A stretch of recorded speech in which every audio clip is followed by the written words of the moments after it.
If you've ever tried to learn a new language, you know the struggle, right? That feeling of just stumbling over words. Well, imagine a tool that promises you instant, perfect sentences. That tool is here. It's AI. But here's the big question. Is that promise of perfection actually a shortcut that skips the most important part of learning? Today, we're going to figure out if AI is a powerful partner for language students, or if it's actually a huge problem.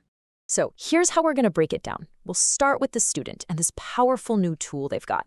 Then we'll dive into why getting that perfect essay is so tempting. That'll lead us to a really important idea, the difference between actually learning something versus just performing well. After that, we'll look at how this completely changes the teacher's job. And finally, we'll tackle that big question. Is AI a partner or a replacement? All right, let's kick things off with the person at the very center of all of this. The learner.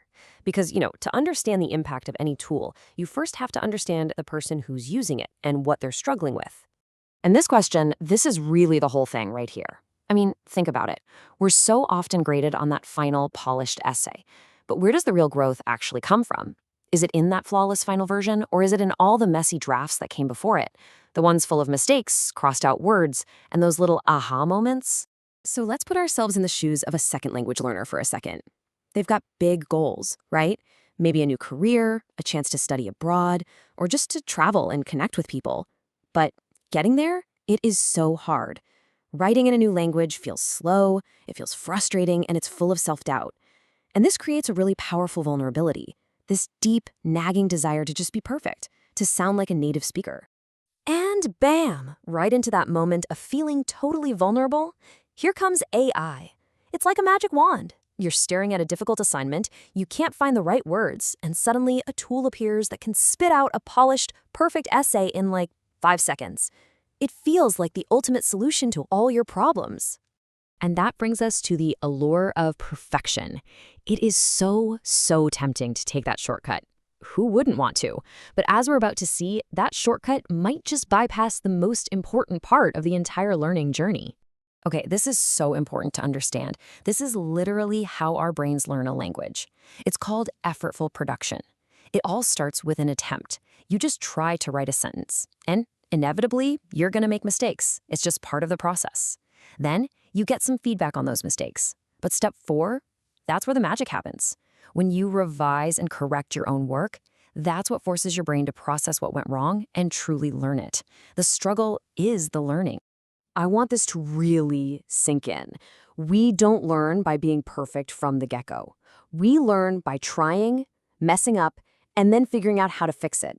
That effort, that struggle, that is the engine that drives learning. Without it, new information just doesn't stick. And here is the fundamental problem.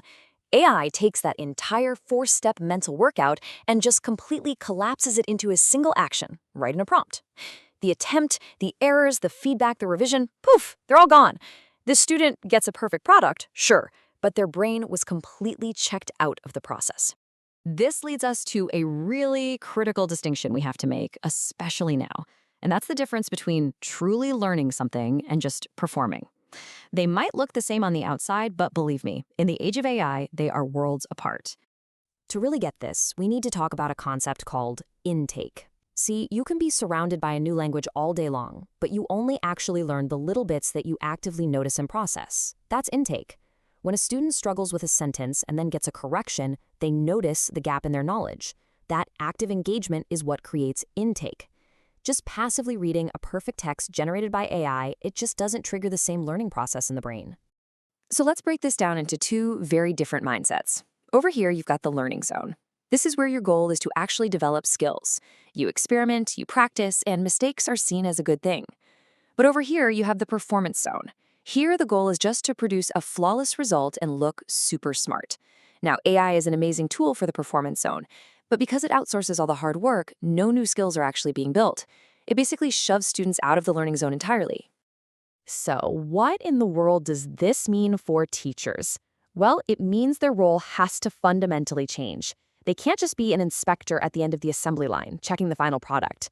No, they have to become a guide for the messy process itself. And this is the key mindset shift. For a teacher who gets it, an essay that's a little too perfect, a little too polished for a student at that level, that's not a sign of success anymore. It's actually a potential red flag. It might mean that the essential, difficult, and messy work of learning never even happened. So, how can teachers guide this new process?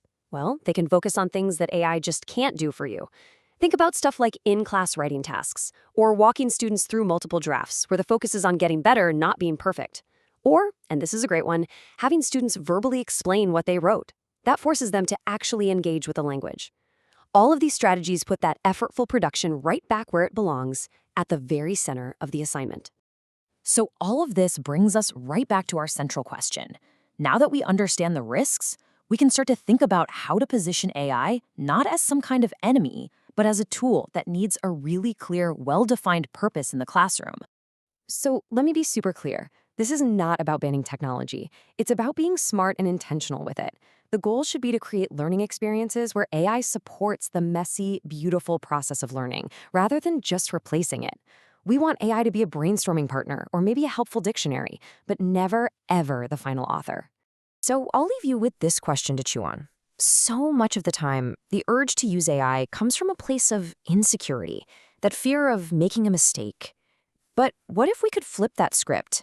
How can we, as learners and educators, create a culture where we use these incredibly powerful tools not to hide our weaknesses, but to explore our curiosity and go even deeper?